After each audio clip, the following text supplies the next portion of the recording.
नमस्कार. महाराष्ट्रातील विविध क्षेत्रातील बातम्या झटपट आपल्या मोबाईलवर पाहण्यासाठी लगेचच सबस्क्राइब करा राष्ट्रशक्ती लाईव्ह न्यूज आणि सोबत बेल आयकॉन प्रेस करायला विसरू नका. आज छत्रपती शिवरायांची जयंती आणि त्या जयंतीच्या निमित्ताने म्हणजे खऱ्या अर्थाने आमचे सहकारी मित्र ज्यांनी या नगर शहरामध्ये अतिशय चांगल्या पद्धतीने महापौर पदाच्या कालखंडामध्ये काम केलं, त्या संभाजी राजांचा वाढदिवस आणि म्हणजे किती योग म्हणता येईल, म्हणजे छत्रपती शिवरायांचे मावळे म्हणून समाजात काम करीत असताना अशा एका आमच्या मावळ्याचा सुद्धा वाढदिवस आहे. त्यामुळं आज पहिला मान मीडियासमोर बाईट देण्याचा आमच्या संभाजी राजांना आहे. नाही, परंतु लोकसभेच्या अनुषंगाने तुमच्या राजकारणामध्ये चर्चा आहे जाणीवपूर्वक घडलं असतं, तुमचं काय म्हणणं आहे? आता बऱ्याच गोष्टी तर मलाच माहीत नसतात.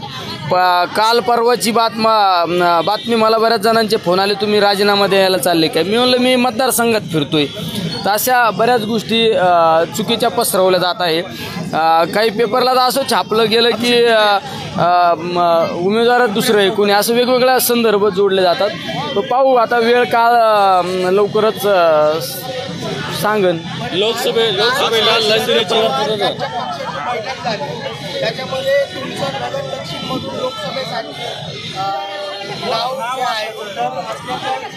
माझं तर काय अजून पवार साहेबांशी आणि महाविकास आघाडीच्या नेते मंडळींशी तर काय माझं बोलणं नाही.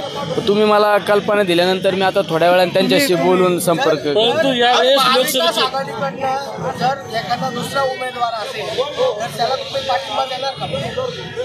शेवट नेतृत्वाने एखादा निर्णय घेतला तो पाळावा लागतो ना साहेब. आज तुम्ही ठाकरे गटांनी जे शिवजयंती आयोजित केलेली आहे त्याच्यात तुम्ही गाठीभेटी घेताय.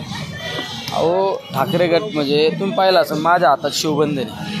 अहो हे आमचे सगळे सहकारी, आमचे राजकीय सुरुवात आमचे भगवानराव फुलसौंदर म्हणून आमचे बाळासाहेब आहेत, इथं आमचे अभिषेक भाई आहेत. सगळे आम्ही एका परिवारातले माणसं आहे.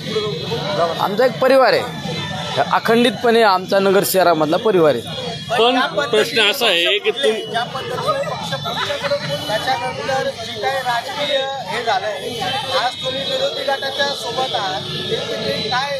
अहो काय छत्रपती शिवरायांच्या जयंतीला विरोधी गटबीट असतो काय साहेब? छत्रपती शिवराय आपली अस्मिता आहे ना, महाराष्ट्राची अस्मिता आहे. त्या छत्रपती शिवरायांच्या जयंतीला कोणी राजकीय भावनेने पाहत असेल तर ते चुकीचं आहे. परंतु तुम्ही हाडाचे शिवसैनिक आहात, पूर्वीच शिवसैनिक आहात, यावेळेस कोणत्या शिवसैनिकांसोबत तुम्ही राहणार आहात? हाडाचे शिवसैनिक तर आम्ही सगळेच आहेत ना. आम्ही मनापासून बोलवलेलं. हाडाचे शिवसैनिक तर सगळेच आहेत ना राव. म्हणजे या जिल्ह्याचा तुम्ही अभ्यास केला ना, जिल्ह्यातले 90% वेगवेगळ्या राजकीय प्रवाहात राहणारे लोक सगळे शिवसेनेचे आहेत. मी तर कधी कधी विनोदाने म्हणतो असतो, शिवसेना एक फॅक्टरी, कार्यकर्ता तयार करायचे आणि ते कार्यकर्ता. शेवटचा प्रश्न, या लोकसभेला लंके उभे राहणार का तुम्ही किंवा मॅडम? नाही आता काय असतं, छत्रपती शिवाजी महाराजांची सोडून द्या आणि योग्य निर्णय आणि योग्य उमेदवार आपल्याला दिसेल आणि त्या उमेदवाराच्या हातात भगवा, वेट अँड वॉच, तुतारी, त्याचबरोबर मशाल हे तुम्हाला चिन्ह दिसतील. वेट अँड वॉच, युद्धाचे चिन्ह आहेत ते सगळे दिसतील तुम्हाला.